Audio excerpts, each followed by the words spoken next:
எல்லோருக்கும் வணக்கம். இலங்கை நிர்வாக சேவை வரையறுக்கப்பட்ட போட்டி பரீட்சை தொடக்கம் பதிவாளர் சேவை வரை நாடளாவிய சேவைகளில் உள்ள பதவிகள், நிறைவேற்றுதர பதவிகளுக்கு ஆட்சேர்ப்பு செய்வதற்காக நடாத்தப்படுகின்ற போட்டி பரீட்சைகளின் ஒரு பிரதான வினாத்தாளாக அமைகின்ற வெவ்வேறு பெயர்கள் அழைக்கப்பட்டாலும் கிரகித்தல் என்று பொதுவாக நாம் அடையாளம் காணுகிற வினாத்தாளுக்குரிய நவம்பர் மாத செயலமர்வுகளுடன் 2வது செயலமர்வில் சந்திக்கிறோம். இது தொடர்பாக ஏற்கனவே பதிவிடப்பட்ட வினாத்தாளில் நிறைவாக இருக்கக்கூடிய வினாவும் புதிதாக ஒரு கடந்த கால பயிற்சி வினாத்தாளை கடந்த கால பரீட்சையில் நடைபெற்ற கணக்காளர் சேவைக்குரிய பரீட்சையினுடைய கிரகித்தல் பகுதிக்கான வினாத்தாளம் பதிவிடப்பட்டிருந்தது. 2 வினாத்தாள்களையும் இன்றைக்கு கிடைக்கக்கூடிய நேரத்தில் அதை நிறைவு செய்வதற்கு எதிர்பார்க்கப்படுது. முதலாவதாக அக்டோபர் மாத செயலமர்வுக்காக பதிவிடப்பட்டிருந்த வினாத்தாளில் இறுதியாக இருக்கக்கூடிய தரப்பட்ட உரைப்பகுதியை வாசித்து வினவப்படுகின்ற வினாக்களுக்கு சுருக்கமான விடை தருக என்கிற வகையிலான வினா, நிறைவு பகுதியாக இருக்கக்கூடிய 5 வினாக்கள் 46 தொடக்கம் 50 வரையிலான வினாக்களுக்கு நாங்கள் விடைகளை தேடி கண்டுபிடிக்க வேண்டியவர்களாக இருக்கிறோம். பெரும்பாலானவர்கள் அதை நீங்கள் விடைகளை சொந்தமாக எழுதி கொண்டு வந்திருப்பீர்கள். உங்களுடைய விடைகளை நாங்கள் சரி பார்த்து கொள்வோம், சேர்ந்து வாசிப்போம். சுறுசுறுப்பு மிக்க புதிய உலகின் கேள்விகளுடன் இசைந்து செல்லும் பொருட்டு இலங்கையின் உயர்கல்வித்துறையில் மிக பெரும் மாற்றமுறும் தன்மை ஒன்று இடம்பெற்று வருகின்றது. எனவே கல்வித்துறையானது பாரம்பரிய மாதிரிகளிலிருந்து விலகி தென் நாட்டிற்கும் செல்லக்கூடிய தொழிற்படை ஒன்றினை உருவாக்குவதற்கு வழிவகுக்கின்ற ஊழியர்களின் தேவையுடன் இணைகின்றதொரு விதத்தில் தேர்ச்சியை அடிப்படையாக கொண்ட கல்வி முறைமை ஒன்றுக்கு மாறுவதற்கு நிர்பந்திக்கப்பட்டிருக்கிறது. உயர்கல்விக்கான கேள்வியுடன் இணைந்து செல்வதற்கு அரசாங்கத்தினால் மாத்திரம் முடியாததாகையால் உயர்கல்வியில் அரசின் தனி உரிமை பாரிய அழுத்தங்களுக்கு உட்படுவது தவிர்க்க முடியாததாக உள்ளது. மேலும் மாணவர்கள் எதிர்பார்க்கும் தரத்திற்கும் பல்கலைக்கழகங்களினால் வழங்கப்படும் தரங்களுக்கும் இடையே இடைவெளி உருவாகிறது. இதனை கிடைக்கத்தக்க வளங்களின் மூலம் நிரப்புவது இடர்பாடானதாகும். ஆகவே இலங்கை பல்கலைக்கழகங்களினால் வழங்கப்படும் பாடநெறிகளை பன்முகப்படுத்துவது அவசியமாக உள்ள வேளையில் உலக சந்தையின் உச்ச நிலையினை மாணவர்கள் அடைவதற்கு மாணவர்கள் வெளிப்படுத்த வேண்டிய தேர்ச்சி மட்டத்தினை விரிவாக்க வேண்டிய தேவை காணப்படுகிறது. உயர்கல்வியில் அரசின் ஏகபோகத்தினை குறைக்கும் நோக்குடன் விசேட தகமைக்காக அரசாங்கமும் தனியார் துறையும் ஒன்றுடன் மற்றொன்று போட்டியிடும் தன்மை கொண்ட முறைமை சார்ந்த இது அடுக்கு முறைமை ஒன்றினை நோக்கி நகர்வது பொருத்தமானதாகும். திருப்பி முருக வாசிப்பம். சுறுசுறுப்பு மிக்க புதிய உலகின் கேள்விகளுடன் இசைந்து செல்லும் பொருட்டு இலங்கையின் உயர்கல்வித்துறையில் மிக பெரும் மாற்றமுறும் தன்மை ஒன்று இடம்பெற்று வருகின்றது. எனவே கல்வித்துறையானது பாரம்பரிய மாதிரிகளிலிருந்து விலகி தென் நாட்டிற்கும் செல்லக்கூடிய தொழிற்படை ஒன்றினை உருவாக்குவதற்கு வழிவகுக்கின்ற ஊழியர்களின் தேவையுடன் இணைக்கின்றதொரு விதத்தில் தேர்ச்சியை அடிப்படையாக கொண்ட கல்வி முறைமை ஒன்றுக்கு மாறுவதற்கு நிர்பந்திக்கப்பட்டிருக்கிறது. உயர்கல்விக்கான கேள்வியுடன் இணைந்து செல்வதற்கு அரசாங்கத்தினால் மாத்திரம் முடியாததாகையால் உயர்கல்வியில் அரசின் தனி உரிமை பாரிய அழுத்தங்களுக்கு உட்படுவது தவிர்க்க முடியாததாக உள்ளது. மேலும் மாணவர்கள் எதிர்பார்க்கும் தரத்திற்கும் பல்கலைக்கழகங்களினால் வழங்கப்படும் தரங்களுக்கும் இடையே இடைவெளி உருவாகுது. இதனை கிடைக்கத்தக்க வளங்களின் மூலம் நிரப்புவது இடர்பாடானதாகும்.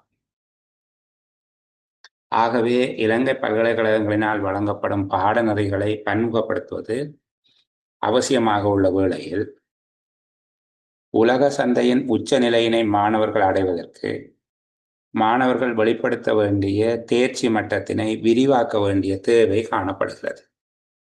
உயர்கல்வியில் அரசின் ஏகபோகத்தினை குறைக்கும் நோக்குடன் விசேட தகமைக்காக அரசாங்கமும் தனியார் துறையும் ஒன்றுடன் மற்றொன்று போட்டியிடும் தன்மை கொண்ட முறைமை சார்ந்த இரு அடுக்கு முறைமை ஒன்றினை நோக்கி நகர்வது பொருத்தமானதாகும். சரி, இப்ப நாங்கள் இதுக்குள்ள இருக்கிற கேள்விகளுக்கு போவதற்கு முன்பாக உரைப்பகுதி எழுதிய உரையாசிரியருடைய நோக்கம் என்ன என்று நீங்கள் கருதுகிறீர்கள்? யார் எனக்கு விட சொல்ல போகிற பிள்ளைகள்? சஜிதா. சொல்லுங்க சஜிதா, சொல்லுங்க. இலங்கையின் உயர்கல்வித்துறையானது பாரம்பரிய முறைகளில் இருந்து தொழிலொன்றினை இலகுவாக பெறக்கூடிய விதத்தில் அமைதலை பற்றி கூறுவதாக உள்ளது. பரவாயில்ல. திவ்யா, திவ்யா இதை சொல்ல வந்தீங்க, கேட்போம்.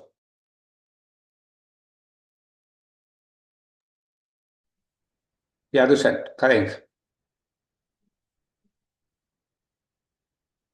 இலங்கையில் கல்வித்துறையை மேம்படுத்துவதற்குரிய அரசாங்கத்தினதும் தனியார் துறையினரும் தலையீட்டின் வழிமுறைகளை கூறுவதா இருக்கும்.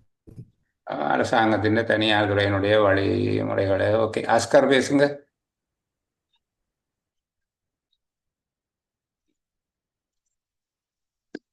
அஸ்கரை காண இல்லை, அவர் மைக் பண்ணி வச்சிருக்காரு, அதை காண இல்லை. ஓகே, ஜெகஜிமன் கதைங்க. வணக்கம் சார். வணக்கம்பா, பேசுங்க. சார், இலங்கை கல்வித்துறையில இருக்கிற குறைபாடு பற்றி பேசுறது. குறைபாடு இலங்கை எந்த கல்வித்துறை சொல்றீங்க? அதாவது இது இப்ப இருக்கிற கல்வித்துறையில செய்ய வேண்டிய இருக்கிற குறைபாடும் செய்ய வேண்டிய மாற்றங்களையும் வலியுறுத்துறது. இருக்கக்கூடிய குறைபாடுகளையும் மாற்றங்களையும். ஓகே, குறைபாடுகளை மாற்றுறது என்ன, மாற்றங்கள் என்ன எடுத்துக்கொள்வோமா நாங்க? எந்த கல்வித்துறையில? அதாவது ஆரம்ப இதுவரையில நடைமுறை கல்வித்துறையில சில குறைபாடுகள் இருக்கு. சரி, மதுராங்கன் கதைங்க. இலங்கை உயர்கல்வியில என்ன அரசுத்துறைக்கு போட்டியாக தனியார் துறை பெற வேண்டியதன் அவசியப்பாடுகள். சரி, இதுல பெரும்பாலான பதில் சொல்லுகிற போது ஓரளவுக்கு சரியான பதில்களை ஆண்டி வந்திருக்கிறீங்க. நான் திரும்ப திரும்ப சொல்லுகிறேன்னா, நோக்கம் என்று கேட்டால் இதனுடைய சாராம்சம் இல்லை, அது தெளிவாக இருக்கும். இந்த நோக்கம் என்பது சாராம்சம் அல்ல, ரெண்டுக்கும் தெளிவான வேறுபாடு. நான் பல தடவை திரும்ப திரும்ப சொல்லுகிற விஷயம் அதுதான். இப்பவும் அதுல தடுமாற்றம் பல பேருக்கு இருக்கு. நோக்கம் என்று சொன்னால் இந்த உரைப்பகுதி ஏன் எழுதப்பட்டது என்பதை பற்றி தான் பார்க்கணும். என்ன எழுதப்பட்டது என்பது அல்ல இங்க கேள்வி. ஏன் எழுதப்பட்டது என்கிறது தான் கேள்வி. இந்த உரைப்பகுதியை உரையாசிரியர் ஏன் எழுதுகிறார்? சரிதானே? இப்போ உதாரணத்துக்கு அதிகாலையில் 4 மணிக்கும் 5 மணிக்கும் இடையில நித்திரையால் எழும்ப வேணும், உடற்பயிற்சி செய்ய வேணும், அதிகாலை குளிர்ந்த நீரில் நீராட வேணும், வழிபாடு செய்ய வேணும், பிரார்த்தனையோ தியானமோ ஜபமோ தொழுகையோ இன்னமும் ஒரு வழிபாடு செய்ய வேணும், பெரியவர்களை மதிக்க வேணும், இப்படி என்றெல்லாம் எழுதுகிறார் என்றால் நான் கேட்கிறது இதை ஏன் எழுதுகிறார், என்ன எழுதுகிறார் என்பது அல்ல இந்த கதை. ஏன் எழுதுகிறார் என்று சொன்னால் சிறுவர்களுக்கோ இளைஞர்களுக்கோ வழிகாட்டுவதற்கு என்பதுதான் பதில். இல்லை அவர் காலையில் எழும்பி முக்கியமான கர்மங்களை செய்கிறத பற்றி, அதை என்னென்ன கர்மங்களை செய்ய வேணும் என்கிறத பற்றியா என்ன நான் சொல்றது அந்த மாதிரியா கலைக்கக்கூடாது. அது நோக்கம் இல்லை. ஒரு உரைப்பகுதியினுடைய நோக்கம் அது இல்லை. அந்த கருத்துக்களை சொல்வதன் மூலமாக அவர் ஏதோ ஒரு விடயத்தை அடைவதற்கு எதிர்பார்க்கிறார், அல்லது ஏதோ ஒரு கருத்தை வலியுறுத்துவதற்கு முற்படுகிறார்.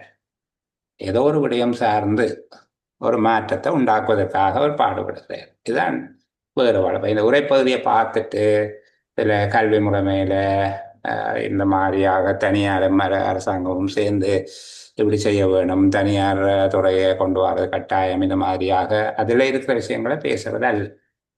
அது என்ன சொல்லுகிறார் என்கிற கேள்விக்கான விடை, அதாவது சாராம்சம். இதை ஏன் சொல்லுகிறார் என்பதுதான் கேள்வி. சரி, அந்த புரிதல்ல தொடர்ந்தும் ஒரு இடைவெளி ஒன்று இருந்து கொண்டு தான் இருக்கு பல பேர்கிட்ட. ஓரளவுக்கு இப்போ சரியான பதில்களை சொன்னீங்க, நான் உங்களை குறைத்து மதிப்பிடுவதாக இல்லை, ஆனால் நான் அதிர்ச்சி அடையும் விதமாக உங்களால் இன்னும் பதில் சொல்ல கிடைக்கல. யூட் ஏதோ பேச வர்றாரு, இப்போ யூட் சொல்லுங்க, என்ன சொல்ல போறீங்க? இல்ல சார் நோக்கம் சொல்லி பார்ப்போம் உண்டு. சொல்லுங்க. அதாவது இலங்கையின் கல்வி கட்டமைப்புல மாற்றத்தை ஏற்படுத்தணுன்றதுக்கான இந்த நியாயப்பாட்டை சொல்றாரு அந்த மாதிரி. எந்த கல்வி கட்டமைப்பு? பல்கலைக்கழக குறிப்பாக பல்கலைக்கழகம் என்பதை தாண்டி உயர்கல்வி என்றே நாங்கள் எடுத்துக்கொள்ளலாம். பல்கலைக்கழகம் அதுக்கு சமமான வேற உயர்கல்வித்துறைகளும் இருக்கிறபடியால உயர்கல்வித்துறையில் நிகழ வேண்டிய மாற்றம் என்ன, உயர்கல்வித்துறையினுடைய சமகால நிலைமையும் மேற்கொள்ள வேண்டிய மாற்றங்களையும் பேசுவது அவருடைய நோக்கமாக இருக்கு. அப்ப இதுல நாங்க பார்க்க வேணும், உயர்கல்வித்துறையில சமகாலத்துல காணப்படுகிற எத்தனை வகையான குறைபாடுகளை உரையாசிரியர் சொல்லுகிறார். உயர்கல்வித்துறையில காணப்படுகிற எத்தனை வகையான குறைபாடுகளை உரையாசிரியர் சொல்லுகிறார்.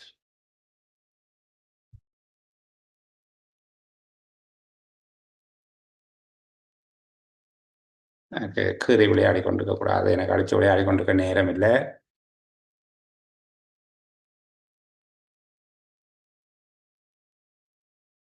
உயர்கல்வித்துறையில காணப்படக்கூடிய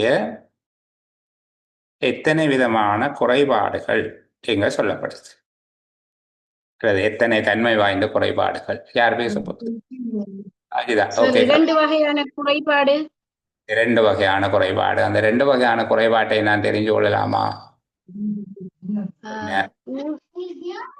தொழிற்படை ஒன்றை உருவாக்கக்கூடிய அதுல இருந்து கல்வி முறை ஒன்று மாறுவதற்கு நிர்பந்திக்கப்படுகிறது ஒன்று.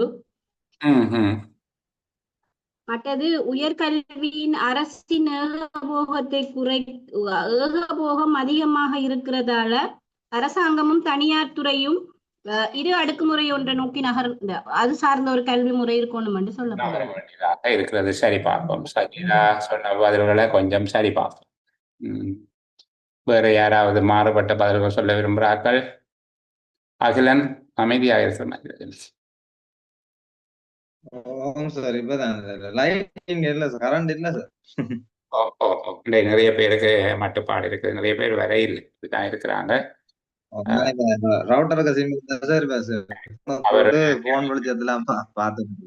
அவர் கிரகி கட்டம் வேற ஆக்கள் யார் பேச போறீங்க? வளமையான ஆக்கள் என் காணையிலே ஜெகஜிம்மன் ஓய்வுக்கு போயிட்டு சில்மிய காண இல்லை. இப்படி கொஞ்சம் பேர் வளமையா வருகிறார்கள். ஹப்ராத் ஆலிய காணையில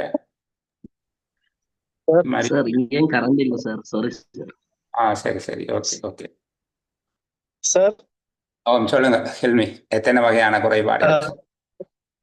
சார் நான் ஒரு பிரயாணம் முடிக்கிறேன் சார், அதனால கன்சன்ட்ரேட் பண்ணலாமே. இதே ஆடியோ கேட்டுட்டு வரேன் நான்.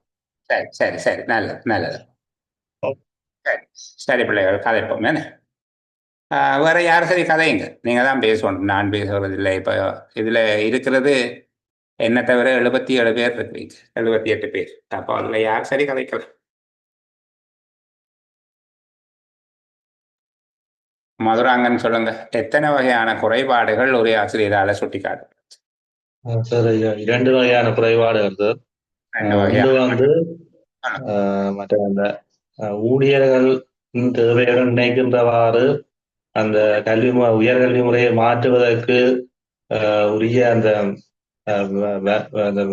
வெள்ளமை வந்து அரசிட்ட காணப்படாமை, மற்ற வந்து மாணவர்கள் எதிர்பார்க்கின்ற தரத்திற்கும் பல்கலைக்கழகங்கள் வழங்கப்படுகின்ற தரத்துக்கும் இடையிலான ஒரு இடைவெளி.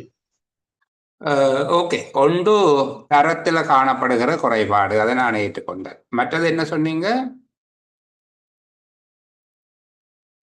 அந்த என்ன நாட்டின் வந்து ஊழியர்கள் தேவையோட வந்து இணைக்கின்ற விதத்துல வந்து அந்த கல்வி முறையை மாற்றுவதற்கான நிர்பந்தத்தை வந்து அரசாங்கத்தால மேற்கொள்ள முடியாது. இல்ல, அது அரசு அந்த கல்வி முறைமை நிர்பந்திக்கப்பட்டிருக்கிறது என்றால் கல்வி முறைமையை இப்ப கட்டாயமா மாற்ற வேண்டி இருக்குது என்றுதான் சொல்லப்பட்டிருக்கு. நான் கேட்டது குறைபாடு, தற்போது காணப்படுகிற மட்டுப்பாடுகள் 2 வகையானது என்று சொல்றீங்க. ஒன்று சரி, தரம், தரம் சார்ந்த மட்டுப்பாடு. தரம்ன்றது நாங்கள் ஒரு குவாலிட்டி என்று சொல்லலாம். என்ன ஒரு பண்பு சார்ந்த குறைபாடு இருக்குது. வேற என்ன குறைபாடு இருக்கு? வேற யார் மதுராங்க உதவி செய்யணும்? நிலோ வளங்கள் சார். வணக்கம் நிலோசனா, சொல்லுங்க. வளங்கள்ட தட்டுப்பாடு இல்லாட்டி கிடைக்கத்தக்க வளங்களின் மூலம் நிரப்புவது இடர்பாடானதாகும் என்று வளங்கள் சம்பந்தமாக கூறப்பட்டிருக்கிறது. என்றால் அது என்னத்தோட சம்பந்தப்பட்டதுன்னு சொல்லுங்க.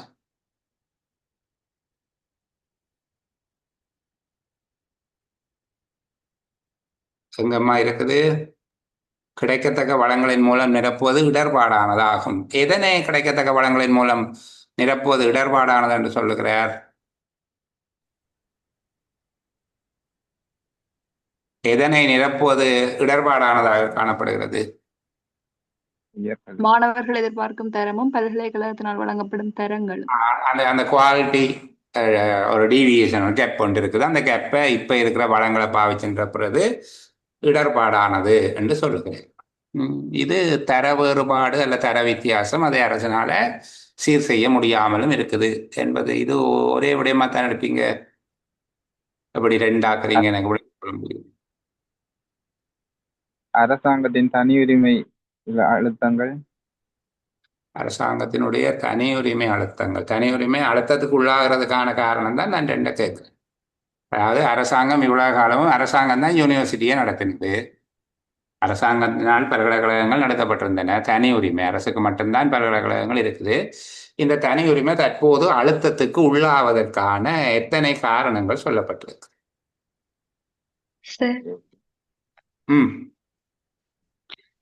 யார் பேர்? உலக சந்தை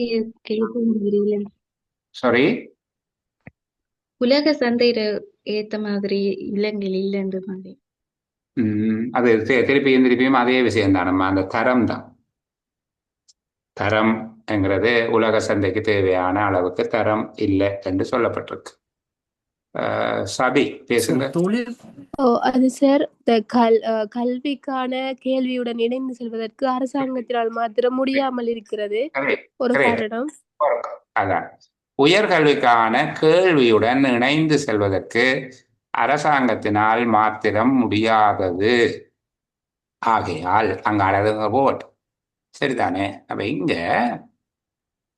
ரெண்டு மட்டுப்பாடுகள் சொல்லப்பட்டிருக்கு. ஒன்று எண்ணிக்கை சார்ந்தது, அதாவது குவான்டிட்டி. உயர்கல்வியில இருக்கக்கூடிய டிமாண்ட், அவர்கள் இந்த கேள்விக்கு ஏற்ப, கேள்வி என்ன உயர்கல்வியை படிக்கிறதுக்கு எதிர்பார்க்கிற ஆக்கள் எண்ணிக்கையோட ஒப்பிடுகிற போது அரசாங்கத்தினால அதை இணைந்து செல்ல முடியாதுன்றா அந்த கேள்வியை அரசாங்கத்தினால மட்டும் பூர்த்தி செய்ய முடியாமல் இருக்க உண்டு. அதாவது தேவையான எண்ணிக்கையில கல்வியை வழங்க முடியாமல் இருக்குது. இது எந்த வகையான மட்டுப்பாடாக சொல்லுகிறோம்? எண்ணிக்கை சார்ந்த, குவான்டிட்டி சார்ந்த மட்டுப்பாடு. இரண்டாவது, மேலும் மாணவர்கள் எதிர்பார்க்கும் தரத்திற்கும் பல்கலைக்கழகங்களினால் வழங்கப்படும் தரத்துக்கும் இடையே இடைவெளி உருவாகிறது. இது குவாலிட்டி சார்ந்த மட்டுப்பாடு, தரம் சார்ந்த மட்டுப்பாடு. எண்ணிக்கை சார்ந்த மட்டுப்பாடு, தரம் சார்ந்த மட்டுப்பாடு இருக்கு. இப்போ உயர்கல்விக்கான கேள்வியோடு இணைந்து செல்லுகின்ற போது கண்டு இங்க ஆரம்பித்து இங்கு இந்த பகுதி வரைக்கும் இடர்பாடானதாகும் என்கிற வரையிலான பகுதி வரைக்கும் இங்க இருக்கக்கூடிய மட்டுப்பாடுகளை அடையாளப்படுத்துவதாக இருக்கிறது. ஒன்று, உயர்கல்விக்கான தேவையோடு ஒப்பிடும்போது அரசினால மாத்திரம் அதை பூர்த்தி செய்ய முடியாமல் இருக்கிறது. இரண்டாவது, எதிர்பார்க்கப்படுகின்ற தரத்தின, கல்வியில எதிர்பார்க்கப்படுகிற தரம், வழங்கப்படுகிற தரம் என்பவற்றுக்கு இடையில இடைவெளி இருக்கு. அது அரசாங்கத்திட்ட இப்ப இருக்கக்கூடிய வளங்களை மாத்திரம் பாவிச்சு அந்த இடைவெளியை நிரப்பக்கூடியதாகவும் இல்லை. இப்போ ரெண்டு விதமான மட்டுப்பாடுகள் இருக்குது. எவ்வளவு தூரம் இந்த பந்தியை நீங்க சரியா கிரகிச்சு கொண்டீங்க என்று சொல்லி அடையாளப்படுத்திக் கொள்ள முடியும் உங்களுக்கு. சரிதானே. உயர்கல்விக்கான கேள்வியோடு இணைந்து செல்வதற்கு அரசாங்கத்தினால் மாத்திரம் முடியாது. அதனால அரசின் தனி உரிமை பாரிய அழுத்தத்துக்கு உட்படுவது தவிர்க்க முடியாமல் இருக்கிறது. எண்ணிக்கையை அரசாங்கத்தால சமாளிக்க இயலாது. அதால தனியே இனி நான் தான் தனிச்சு நான் தான் இதை செய்ய போகிறேன் கதைக்கிறதுண்டா மைக்க ஓ பண்ணி போட்டு கதைங்க நல்லதே. நீங்கள் கதைக்கிறத நாங்கள் கேட்க உடனே ஆசைப்படுறீங்க. சரி, அப்ப இங்க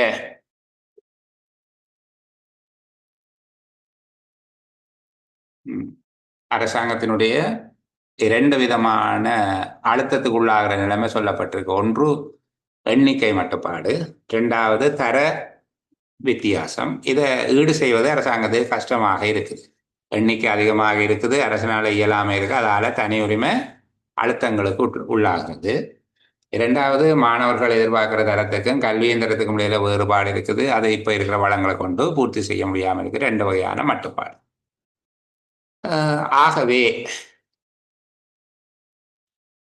ஆகவே என்று சொல்லிட்டு இலங்கை பல்கலைக்கழகத்தினால் வழங்கப்படும் பாடநெறிகளை பன்முகப்படுத்துவது அவசியமாக உள்ள வேளையில் உலக சந்தையின் உச்சநிலையினை மாணவர்கள் அடைவதற்கு மாணவர்கள் வெளிப்படுத்த வேண்டிய தேர்ச்சி மட்டத்தினை விரிவாக்க வேண்டிய தேவை காணப்படுகிறது. இப்போ பாடநெறிகளை பன்முகப்படுத்துவதற்கும் தேர்ச்சி மட்டத்தினை விரிவாக்குவதற்குமான தேவையை தோற்றுவித்த காரணிகளாக இந்த 2 குறைபாடுகளுமே. ஒன்று, பாடநெறிகளை பன்முகப்படுத்த வேணும். இப்ப இருக்கிற பாடநெறிகள் மட்டும் போதாது, இன்னும் நிறைய கோர்சஸ் தொடங்க வேணும். அப்பதான் உயர்கல்விக்கான கேள்வியோடு இணைந்து செல்லக்கூடியதாக ஒரு வாய்ப்பு வரும். நிறைய கோர்சஸ் தொடங்க வேணும். 2வது, தேர்ச்சி மட்டத்தையும் விரிவாக்க வேணும். இந்த ஸ்கில் லெவலையும் மேலே கொண்டு போக வேண்டி இருக்கு. தேர்ச்சி மட்டத்தினை விரிவாக்க வேண்டிய தேவையும் காணப்படுகிறது. இதை உருவாக்கியவை மேலே இருக்கிற 2 குறைபாடு. அதுக்கு பிறகு திருப்பி சொல்லுகிறார், உயர்கல்வியில் அரசின் ஏகபோகத்தை குறைக்கும் நோக்கோடு, இதுல ஏகபோகம்ன்றது தனி உரிமை, அரசாங்கம் மட்டும்தான் உயர்கல்வியை வழங்கலாம் என்ற அந்த தனி உரிமை போக்க குறைக்கிற நோக்கத்தோட விசேட தகமைக்காக, அதாவது அதிக தகமை உள்ள கல்வியை பெறுவதற்காக அரசாங்கமும் தனியார் துறையும் ஒன்றோட மற்றொன்று போட்டியிடும் தன்மை கொண்ட முறைமை சார்ந்த 2 அடுக்கு முறை ஒன்றை நோக்கி நகர்வது பொருத்தம். இது அவருடைய சஜஷன். நீங்கள் அரசாங்கமும் தனியாரும் ஒன்று கொண்டு போட்டி போடுற மாதிரியான ஒரு 2 அடுக்கு முறைக்கு போனா இன்னும் நல்லது என்று சொல்றாரு. இப்ப செய்யக்கூடியதை சொல்லி போட்டு இன்னும் ஒரு காரியம் இருக்கு, எலிமெண்டா செய்யுங்கன்னு சொல்றாரு. செய்யக்கூடியதாக சொல்றார், பல்கலைக்கழகங்கள் பாடநெறியை பன்முகப்படுத்த வேணும், நிறைய கோர்சஸ் தொடங்க வேணும். அதே போல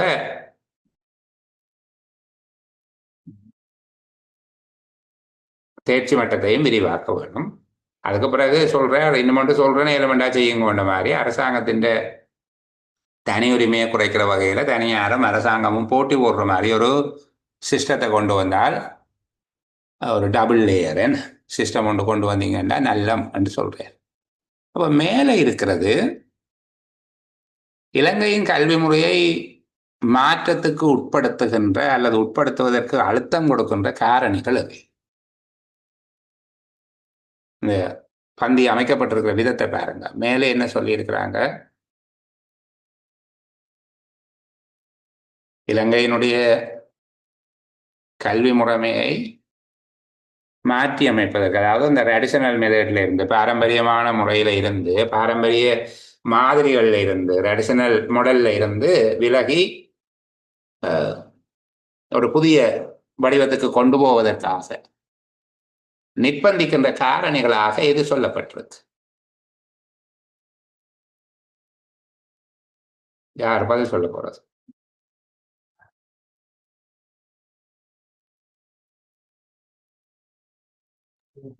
கேள்வி இன்னொரு சொல்லுங்களேன் சார். ஓகே, இலங்கையின் உயர்கல்வித்துறையில் மாற்றத்துக்கு அழுத்தம் கொடுக்கும் காரணி என்ன என்று கேட்டு, இலங்கையின் மாணவர்கள் பல்கலைக்கழகங்களை முடிச்சுட்டு வந்தாலும் தொழில் சார்ந்த விஷயத்துல என்னது இது இடர்பாடுகளை அதிகமா முன்னெடுக்கிறதால தான் இந்த கல்வி முறையை மாற்றம் வேணும் என்று சொல்றாங்க. இல்ல, அதேதான் நீங்க சொல்லுகிறது சரி. இங்க ஒரே ஆசிரியர் சொல்லுகிற இடத்துல இருந்து சொல்ல முடியுமான்னு பாருங்க.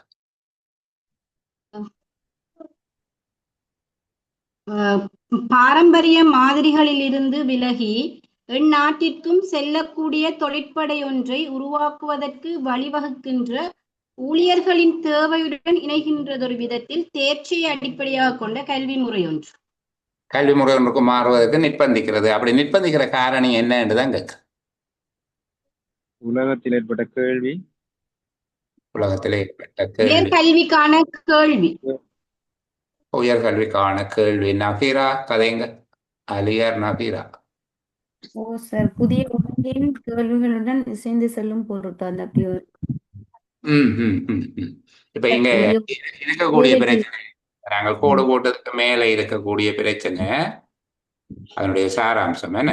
இதுக்கு மேல இருக்கக்கூடிய பிரச்சனை என்னென்றால், உலகத்துல இருக்கக்கூடிய டிமாண்ட்ஸ், உலகத்துல இந்த ஊழியர்களுக்கு என்ன விதமான தேவைப்பாடுகள் அல்லது என்ன விதமான திறன்கள் தேவைப்படுகிறது என்று பார்த்தா, உலகின் கேள்விகளோடு இசைந்து செல்லும் பொருட்டு, உலகின் கேள்விகளோடு இசைந்து செல்லும் பொருட்னா உலகில் தேவைப்படுகிற அந்த திறன்களுக்கான தேவை ஒன்று இருக்குதானே, அந்த தேவையோடு பொருந்தி செல்லும் விதமாக இலங்கையின் உயர்கல்வித்துறையில் பெரும் மாற்றம் ஒன்று தேவைப்படுது. அது இங்க பெரும் மாற்றம் ஒரு தன்மை ஒன்று இடம்பெற்று வருகின்றது என்றால் மாற்றி கொண்டிருக்கிறாங்க என்ற மாதிரியாக பொருள் கொள்ள வேண்டியிருக்கு. உண்மையில் அப்படி இல்லை. இப்போ புதிய உலகின் கேள்விகளோடு பொருந்தி போகக்கூடிய விதமாக, புதிய உலகத்தின் கேள்விகளோடு பொருந்தி செல்லும் விதமாக உயர்கல்வித்துறையில் மிக பெரும் மாற்றம் ஒன்றை ஏற்படுத்த வேண்டி இருக்கிறது. உலகத்தின் கேள்விகளோடு பொருந்தி போகும் விதமாக இலங்கையினுடைய உயர்கல்வித்துறையில மிகப்பெரிய மாற்றம் ஒன்றை ஏற்படுத்த வேண்டி இருக்குது.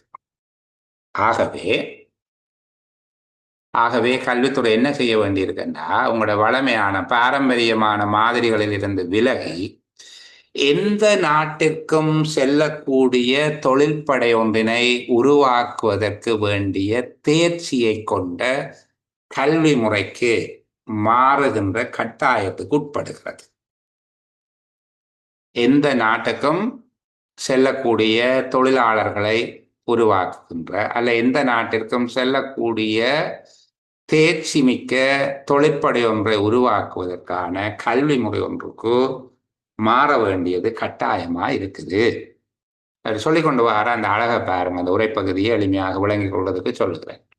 இன்றைக்கு உலகத்துல இருக்கக்கூடிய கேள்வியும் இலங்கையில இருக்கிற கல்வி முறைமைக்கும் இடையில ஒரு பொருத்தம் இல்லாம இருக்குது. உலகத்துல என்னமோ கேட்கிறாங்க, இங்க என்னமோ படிக்கிறாங்க, சரிதானே? அப்போ உலகத்தின் கேள்விகளோடு பொருந்தி போகிற விதமாக இலங்கையின் கல்வித்துறையில பெரும் மாற்றம் ஒன்று எதிர்பார்க்கப்படுகிறது. அந்த மாற்றம் என்ன என்று விளங்கப்படுத்துகிறார். எந்த நாட்டுக்கும் போய் தொழில் செய்யக்கூடியவர்களை, திறன் மிகுந்தவர்களை உருவாக்குற விதமாக, எந்த நாட்டிற்கும் செல்லக்கூடிய தொழிற்படை ஒன்றினை உருவாக்கும் வகையில் தேர்ச்சியை கொண்ட கல்வி முறை ஒன்று, அப்படியான ஸ்கில்ல கொண்ட கல்வி முறை ஒன்று கட்டாயம் அந்த கல்வி முறைக்கு மாறுவதற்கு நிர்பந்திக்கப்பட்டிருக்கு.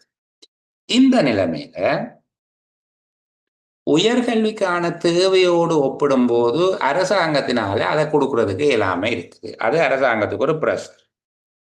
தேவையோடு ஒப்பிடும் போது என்பது இங்கு எண்ணிக்கை சார்ந்தது. உயர்கல்விக்கான கேள்வியுடன் இணைந்து செல்வதற்கு அரசாங்கத்தினால் மாத்திரம் முடியாது. ஆகையால் அரசின் தனியுரிமை பாரிய அழுத்தங்களுக்கு உட்படுவது தவிர்க்க முடியாததாக உள்ளது. இது இந்த கருத்து. தேவைப்படுகிற எண்ணிக்கைக்கு ஏற்ப அரசாங்கத்தினால மட்டும்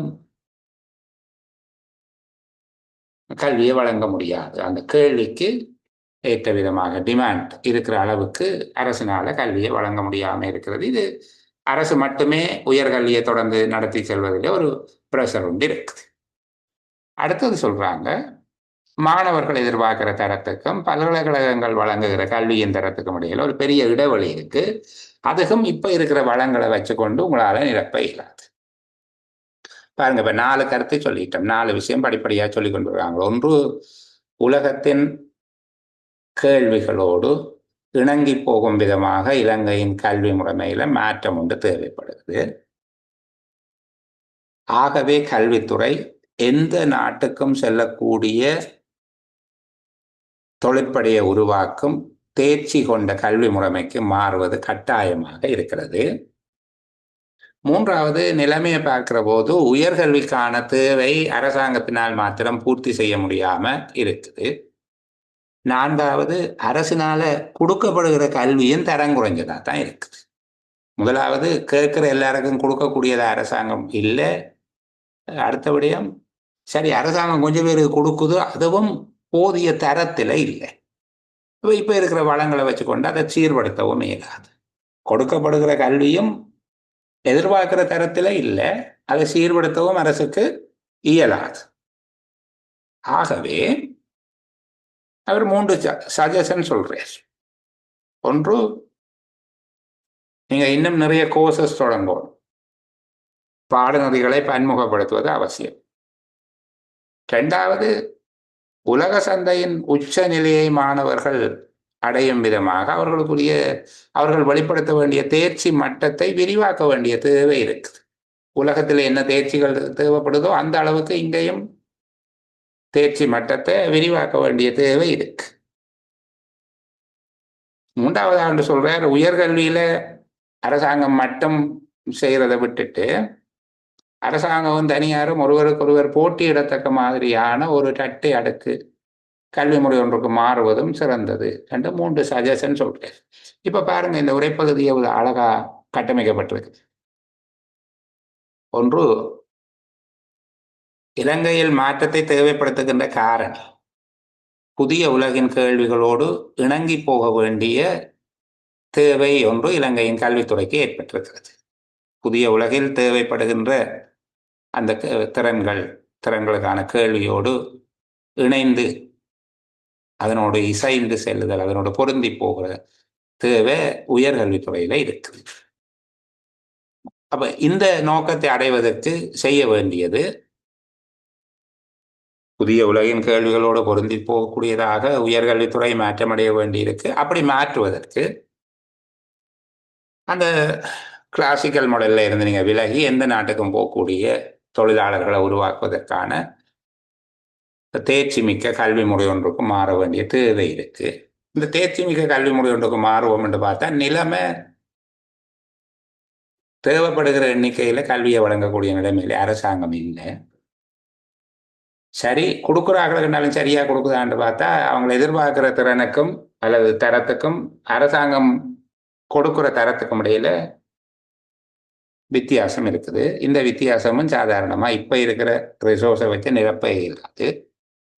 அப்போ நீங்கள் பாடநெறிகளை பன்முகப்படுத்துங்கோ, நிறைய கோர்ஸ் கொண்டு வாங்கோ, தேர்ச்சி மட்டத்தை உயர்த்துக்கோ. இதை விட தனியாரும் அரசாங்கமும் ஒருத்தருக்கு போட்டி போட்டு படிப்பிக்கிற மாதிரி ஒரு சிஸ்டத்தை கொண்டு வந்தீங்கன்னா இன்னும் நல்லது என்று சொல்லுகிறேன். இப்போ இந்த உரைப்பகுதி நீங்கள் பொருள் கொண்ட விதமாக, நான் கேட்ட கேள்விகளுக்கு விடை காணுகிற விதமாக இப்ப இருக்கும் என்று நான் நம்புகிறேன். அதான் நான் பிள்ளைகள்கிட்ட எதிர்பார்க்கிறது. இதுல இருக்கிறதுக்கு இந்த விதமாக எளிமையாக இதை நீங்கள் புரிந்து கொண்டீர்களா? இங்க இருக்கக்கூடிய 2 விதமான குறைபாடுகளை சரியாக அடையாளப்படுத்துறதுக்கே கொஞ்சம் சிரமம் இருந்தது. எல்லாரும் சரியாக அடையாளப்படுத்தி இருக்க. இது எழுதியவருடைய நோக்கத்தை பார்த்தீங்கள் என்றாலே மிக பிரதானமான நோக்கம் உயர்கல்வித்துறையின் சமகால நிலைமையும் எதிர்கால விருத்திக்கான நடவடிக்கைகளையும் எடுத்து காட்டுவது. இலங்கையின் உயர்கல்வித்துறையில் சமகால நிலைமையினையும் எதிர்கால விருத்திக்கான சிபாரிசுகளையும் பேசுவது. சமகாலத்தில் என்ன நிலைமை இருக்கு, எதிர்காலத்துல என்ன செய்ய வேண்டி இருக்குது, இந்த 2ஐயும் சொல்லுவதுதான். இருக்கிற நிலைமை என்னங்கிறத 4 படிமுறைகளாக அவர் பேசியிருக்கிறார். இருக்கிற நிலைமைய 4 படிமுறையா பேசியிருக்கிறேன். ஒரு தேவை ஒன்று இருக்குது, அதுக்கேற்றபடி கல்வி முறைமையில இந்த மாதிரியான மாற்றம் வர வேண்டி இருக்குது. ஆனால் இருக்கிற உயர்கல்வித்துறையில எண்ணிக்கை அடிப்படையிலும் தர அடிப்படையிலையும் 2 குறைபாடுகள் இருக்குது. இந்த குறைபாடுகளை நீக்குவதற்காக 3 நடவடிக்கைகளை செய்யலாம். இதுதான் அவர் சொல்லுகிற விடயம். சரியா? மொத்தமாக இங்க 7 துண்டங்கள் இருக்கு. எடுத்து வெளியில போட்டா 7 சின்ன சின்ன விடயங்கள் இருக்கு. இனி கேள்விக்குள்ளும் இந்த உரைப்பகுதியின் அடிப்படை நோக்கத்தை குறிப்பிடுக என்று சொல்லி கேட்டோம். நான் ஏற்கனவே சொன்னது போல இலங்கையின் உயர்கல்வித்துறையின் சமகால குறைபாடுகளும் விருத்திக்கான எதிர்கால சிபார்சுகளையும் முன்வைப்பது, சமகால குறைபாடுகளை எடுத்துக்காட்டி எதிர்கால விருத்திக்கான வழிமுறைகளை கூறுவது, இந்த மாதிரியாக இருந்தால் சரி.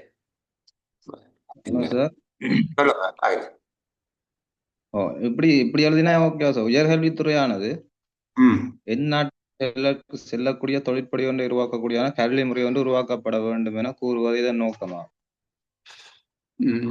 அது ஓரளவுக்கு நான் ஏற்றுக்கொள்வேன், அந்த விடையை சரி என்று சொல்லி எடுத்துக்கொள்ளுவேன். அதுல இருக்கக்கூடிய கருத்துக்களை தாண்டி அந்த கருத்தை ஏன் சொல்லுகிறார் என்று எழுதக்கூடியதாக இருந்தால் இன்னும் சிறப்பு. அதுக்குள்ளே அவர் ஒரு கல்வி முறை ஒன்று உருவாக்கப்பட வேண்டும், சமகால எதிர்கால அந்த கல்வி முறை ஒன்று உருவாக்கப்படுவதை தவிர பிறகு கீழே தனியார் பங்கேற்புன்னு சொல்ற தனியார் பங்கேற்பையும் அனுமதிக்க வேணும். அது அந்த நடவடிக்கைகள் நீங்க சொல்றது சாராம்சத்துல பெரிய அளவுக்கு வேறுபாடு இல்லை. நான் சொல்றேன், அந்த அவர் பேசுகிற விடயத்தை தாண்டி அந்த விடயத்தை சொல்றதுக்கு அவர் ஏன் இதை சொல்லிக் கொண்டிருக்கிறார் என்றால், இப்ப இருக்கிற குறைபாட்டை சுட்டி காட்டி எதிர்கால விருத்திக்கான பரிந்துரைகளை வழங்குவது என்று எழுதினா இன்னும் நல்லா இருக்கு. கஃப்ராத்தை சொல்ல வாரீங்க.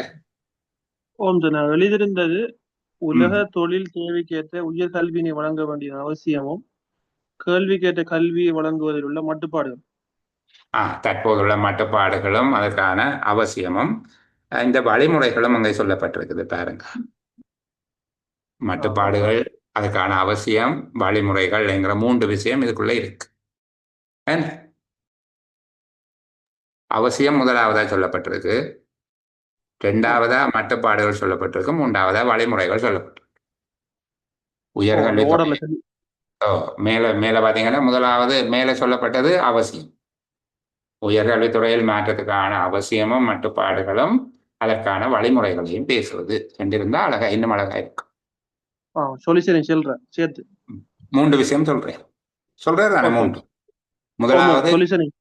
முதலாவது தேவை, உயர்கல்வியில் மாற்றத்துக்கான தேவை. 2வது மட்டுப்பாடு, அந்த மாற்றத்தை உருவாக்குறதுக்கான மட்டுப்பாடுகள். 3வது மாற்றத்தை எப்படி உருவாக்கலாம். இந்த இப்படி கதைக்கிற போது புதுசா ஒரு பார்வை வருதில்லை அந்த உரைப்பகுதியை பற்றி. மேல உயர்கல்வியில் மாற்றம் ஏற்படுத்த வேண்டியதனுடைய தேவை சொல்லப்பட்டிருக்கு. அடுத்தது அந்த மாற்றத்தை ஏற்படுத்துவதில் காணப்படுற மட்டுப்பாடு என்ன, 3வது அதுக்குரிய தீர்வு சொல்யூஷன் சொல்லியிருக்காரு. அப்ப இந்த விடயங்களை எடுத்து பேசுவதுதான் அவருடைய நோக்கமாக இருந்திருக்கும். சரியா கஃப்ராத்? ஓகேயா? சரி, அடுத்தது பார்ப்போம். உயர்கல்வித்துறை சார்ந்ததாக இங்கு குறிப்பிடப்பட்டுள்ள 2 அடுக்கு முறைமை என்பதால் கருதப்படுவது யார்? உயர்கல்வி சார்ந்ததாக இங்கு குறிப்பிடப்பட்டுள்ள 2 அடுக்கு முறைமை என்பதால் கருதப்படுவது யார்? தனியார் உயர்கல்வியும் அரசு உயர்கல்வி. 2 அடுக்கு முறைமை என்றால் அதுல இருக்கிற மாதிரியே ஒன்றுடன் ஒன்று போட்டியிடத்தக்க, என்ன ஒன்றுடன் ஒன்று போட்டியிடத்தக்க அரசு தனியார் சார்ந்த 2 அடுக்கு முறைமை என்று சொன்னால் போதுமானது. அதான் சொல்லுங்க. நுட்ப முறை சொல்லலாம். 2 நுட்ப முறை திருப்பி சொல்லுங்க ஐயா. அந்த அரசு தனியார்ன்றது நான் அப்படித்தான் அரசு தனியார் 2 நுட்ப முறைகள் சொல்லலாம் தானே சார்? நீங்கள் அதை எங்க இருந்து எடுக்கிறீங்களா எனக்கு புரிஞ்சு கொள்ள முடியும். இல்ல சார், நான் என்னடா 2 அடுக்குமுறை என்பதனால் கருதப்படாதா, நான் அதை விளங்கிக் கொள்வது என்னதான் அடுக்கு அவர் என்னன்னா உங்களுக்கு அந்த 2 அடுக்குன்றது என்ன என்று விளங்குதா? அங்க மேலதான் அரசாங்க துறையும் தனியார் துறையும் கொண்ட 2 துறை சார்ந்த கல்வி ஏதோ அந்த விடயம் வந்தா சரி. அதுல சொற்கள்ல மட்டுப்பாடு இல்லை, அந்த விடயம் வந்தால் சரி. அடுத்தது மாணவர்கள் எதிர்பார்க்கும் கல்வியின் தரத்துக்கும் பல்கலைக்கழகங்களினால் வழங்கப்படும் கல்வியின் தரத்துக்கும் உள்ள இடைவெளியை குறைப்பதற்கு இந்த உரையாசிரியர் தெரிவிக்கும் வழிமுறை. பாடநெறிகளை இலங்கை பல்கலைக்கழகங்களால் வழங்கப்படும் பாடநெறிகளை பன்முகப்படுத்துதலும் தேர்ச்சி மட்டங்களை தேர்ச்சி மட்டங்களை உயர்த்தும் 2 விடயம் சொல்லப்பட்டிருக்கு. ஏன்னா அதாவது தேர்ச்சி மட்டத்தினை விரிவாக்குதல், வெளிப்படுத்த வேண்டிய தேர்ச்சி மட்டத்தினை விரிவாக்குதல். 2வது, முதலாவது பல்கலைக்கழகங்களால் வழங்கப்படும் பாடநெறிகளை பன்முகப்படுத்துவது. இலங்கை பல்கலைக்கழகங்களால் வழங்கப்படும் பாடநெறிகளை பன்முகப்படுத்துவது. அதே போல மாணவர்கள் வெளிப்படுத்த வேண்டிய தேர்ச்சி மட்டத்தினை விரிவாக்குதல். 2 விடயம் இருக்கு. அது உலக சந்தையில் உச்ச நிலையினை மாணவர்கள் அடைவதற்கு என்கிறது எல்லாம் இல்லை, அதுக்குரிய விளக்கம் தானே. இந்த 2 விடயத்தையும் உள்ளடக்கியதாக பதில் சொன்னால் அழகானதா இருக்கும். சார், அந்த அடுக்குமுறை என்று சொன்னீங்களோ சார்? ஆமா, அடுக்குமுறை என்று கருதப்படனா அந்த அடுக்குமுறை என்றதை விளக்க சொல்லி கேட்கிறானோ சார்? அதை நான் நினைச்சேன் அடுக்குமுறை என்றால் என்னன்னு சொல்லி விளக்கம் சொல்லி கேட்கிறேன். அடக்குமுறை என்பதால நீங்கள் என்னத்தை விளங்கிக் கொள்றீங்க? கருதுவதுன்னு நினைக்கிறது தான் அரசதனியார். நீங்கள் என்ன நினைக்கிறீங்க? அந்த 2 அடக்குமுறை என்றதால நீங்க என்ன நினைக்கிறீங்கன்னா, இங்க துறையும் அரசு துறையும் உயர்கல்வியினை வழங்குகின்ற ஒரு முறைமை என்று சொல்லி எழுதினா சரி. அதுதான் நான் நினைக்கிறேன். பாரம்பரிய மாதிரிகளில் இருந்து விலகி சொல்லுங்க. இந்த போட்டிடுறத சேர்த்தல நல்லமா சார்? எழுதுற அது நல்ல. பாரம்பரிய மாதிரிகளில் இருந்து விலகி தேர்ச்சி மட்ட கல்வி முறைமையாக கல்வி மாற்றமடைவதற்கான நோக்கம் என்னன்னு கேட்டு புதிய உலக கேள்விகளுடன் இசைந்து செல்வதற்காக. அதாவது உலகின் கேள்விகளுடன் அல்லது புதிய உலகின் கேள்விகளுடன் இசைந்து செல்லும் வகையில் இலங்கையின் உயர்கல்வித்துறையில மாற்றம் ஒன்று தேவைப்படுதுன்னு சொல்லியிருக்காங்க. புதிய உலகின் கேள்விகளுடன் இசைந்து செல்லுவது என்று சொல்லி எழுதினாலே சரி. புதிய உலகின் கேள்விகளுடன் இசைந்து செல்லுவது. இந்த உரையாசிரியர் உயர்கல்வியில் அரசின் தனி உரிமை பாரிய அழுத்தங்களுக்கு உள்ளாயுள்ளதென ஏன் குறிப்பிடுது? உயர்கல்விக்கான கேள்விகளுடன் இணைந்து செல்வதற்கு அரசாங்கத்தினால் மாத்திரம் முடியாமல் இருக்கிறது. உயர்கல்விக்கான கேள்வியினை அரசு மாத்திரம் பூர்த்தி செய்ய முடியாமல் இருப்பது. எங்களுக்கு விளங்கினா அப்படி எழுதி விடல. உயர்கல்விக்கான கேள்வியினை அரசாங்கம் மாத்திரம் நிறைவு செய்ய முடியாமல் இருப்பது இதுக்கு ஒரு காரணம் என்று சொல்லப்படுது. சரியா? சரி, இது இந்த சாராம்சம் எப்படி எழுதலாம் எனக்கு சொல்லுங்க. எப்படி எதுக்க உடைக்கலாம்? ஒரு சுருக்கம் ஒன்று எழுதி பார்ப்போமே. சின்ன சுருக்கம் ஒன்று, தனி வாக்கியம் இல்லை, எங்க உடைக்கலாம் என்று சொல்லுங்க. ஒரு சுருக்கம் ஒன்று எழுதும்.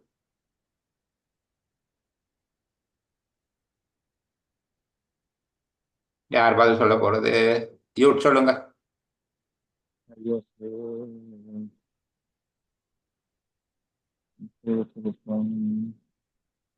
இடம்பெற்று வருகின்றது. இடம்பெற்று வருகிறது. சரி, இதுல உடைப்போம். ஒன்று. அடுத்தது நிர்பந்திக்கப்படுகிறது. இதுக்குள்ள அடுத்தது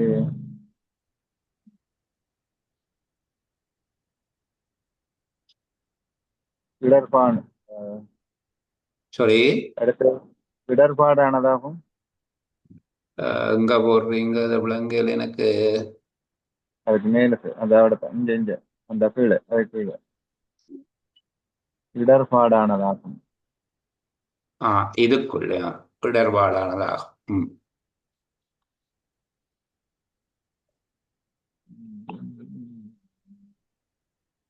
அடுத்தது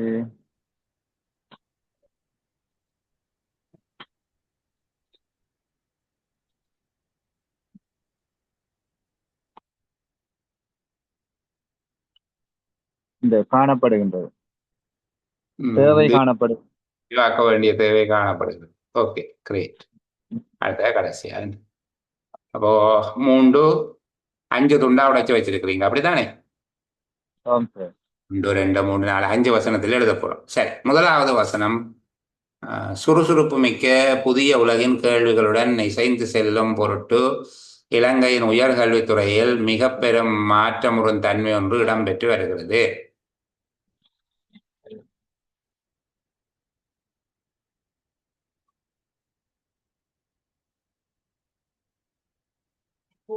அப்படி சொல்லுவீங்க?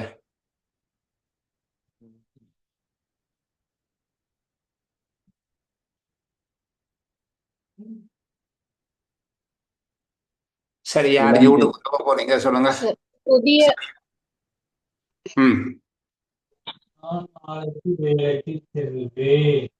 சொல்லுங்க. சார், சரி, புதிய உலக கேள்விகளுடன் உயர்கல்வித்துறையில் மாற்றமுறும் தன்மை இடம்பெறுகிறது. இன்னும் தெளிவா சொல்லுங்க.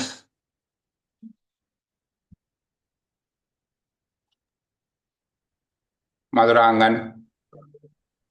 புதிய உலகின் கேள்விகளுடன் இசைந்து இசைந்து செல்ல உலக கேள்விகளுடன் மாற்றமுறும் தன்மை ஏற்பட்டுள்ளது.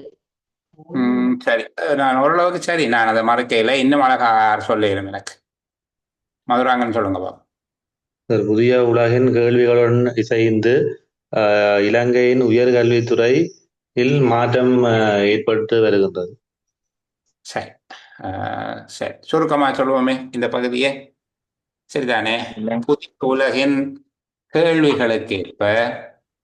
உலகின் கேள்விகளுக்கேற்ப இலங்கையின் உயர்கல்வித்துறை மாற்றம் அடைகிறது. புதிய உலகின் கேள்விகளுக்கேற்ப, கேள்விகளுக்கு இசைந்து செல்லும் பொருட்டு என்பதை கேள்விகளுக்கு ஏற்ப என்று எழுதுவோம்.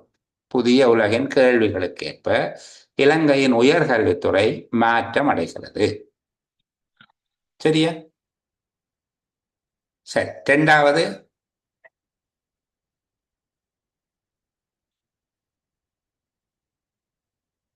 கல்வித்துறையானது கல்வித்துறையானது பாரம்பரிய மாதிரிகள் இருந்தவர்களை எந்த நாட்டுக்கும் செல்லக்கூடியதான ஒரு தேர்ச்சி மட்டத்தை அடிப்படையாக கொண்டு மாறுவது நிர்பந்திக்கப்படுகிறது. என்னை கல்வித்துறை என்று சொல்லக்கூடாது.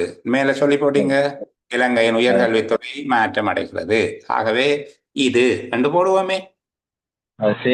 பாரம்பரிய மாதிரிகளிலிருந்து விலகி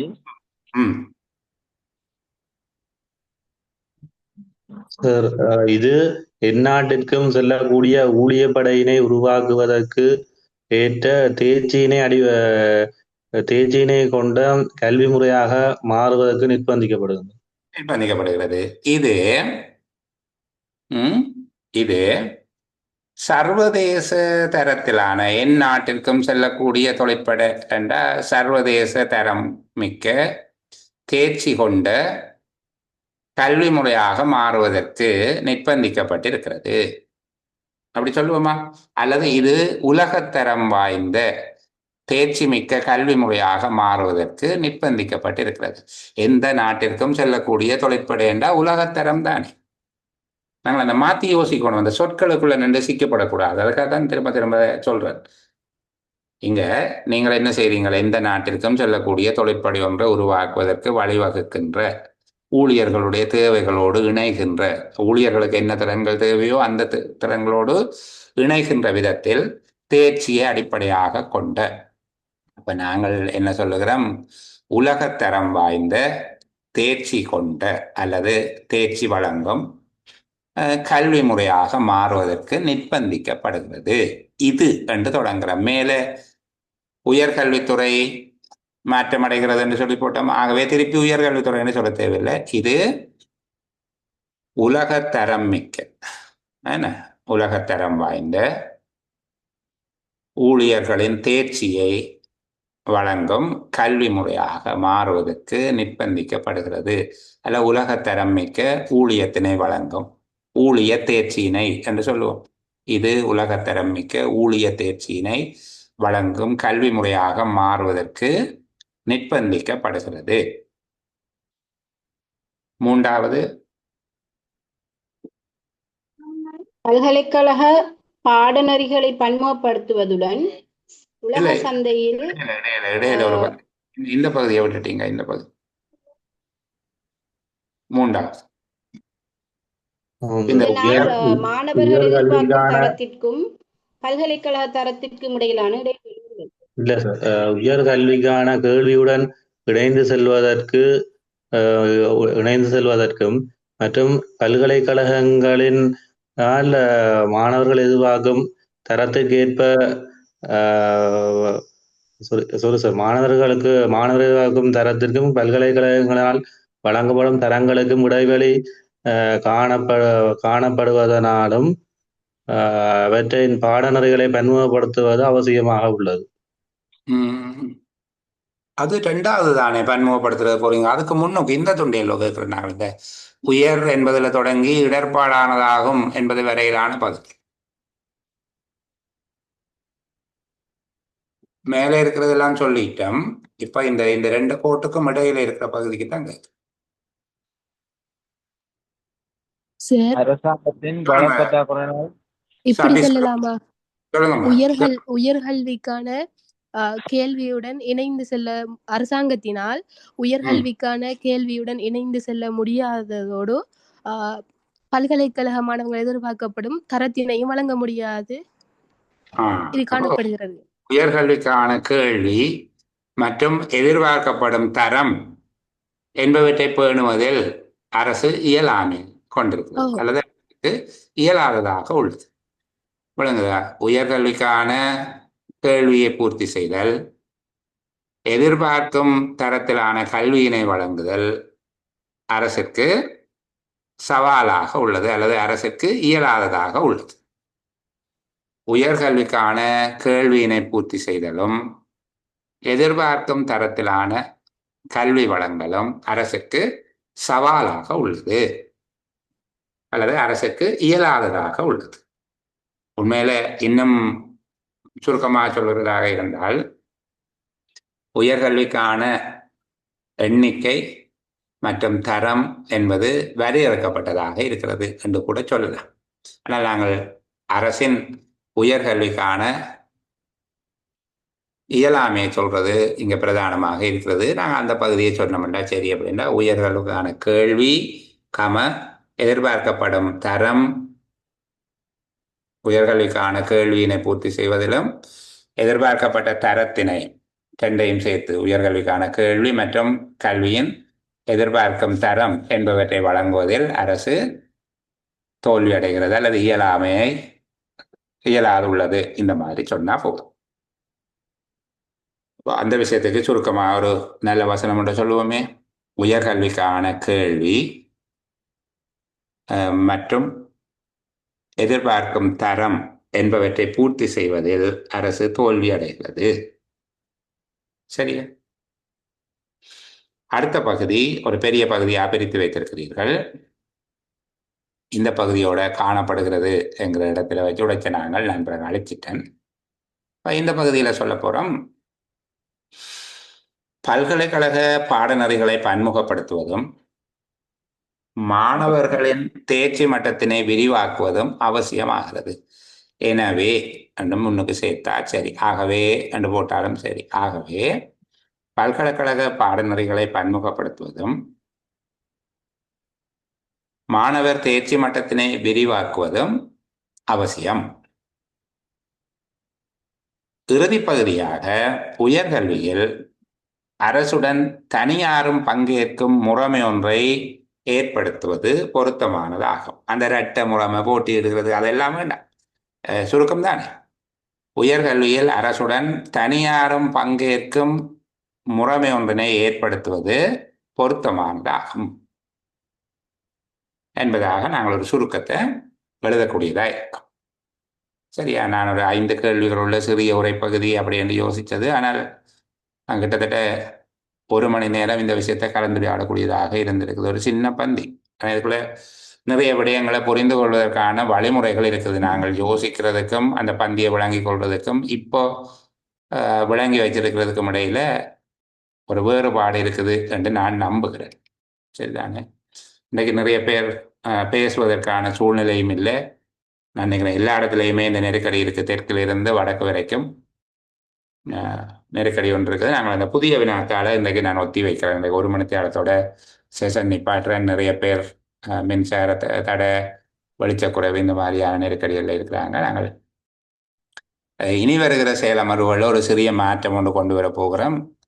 ஒவ்வொரு புதன்கிழமையும் எங்களால் உருவாக்கப்பட்ட ஒரு வினாத்தாலும் ஒவ்வொரு ஞாயிற்றுக்கிழமையும் ஒரு கடந்த கால பரீட்சை வினாத்தாலும் பார்க்கிறதாக தீர்மானிச்சிருக்குது. நான் உங்களுக்கு வருகிற புதன்கிழமை ஏற்கனவே எங்களால் பதிவிடப்பட்டு பார்க்கப்படாமல் இருக்கிற ஒரு தயாரிக்கப்பட்ட வினாத்தாள்.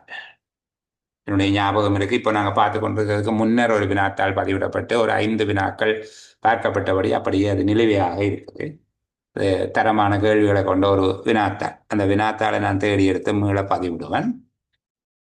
அந்த வினாத்தாள் தொடர்பான கலந்துரையாடலாக இருக்கும். அடுத்த ஞாயிற்றுக்கிழமை இப்போ பதிவிடப்பட்ட கணக்காளர் சேவை அல்லது இது போன்ற ஒரு கடந்த கால வினாத்தாளோடு நாங்கள் சந்திப்போம்.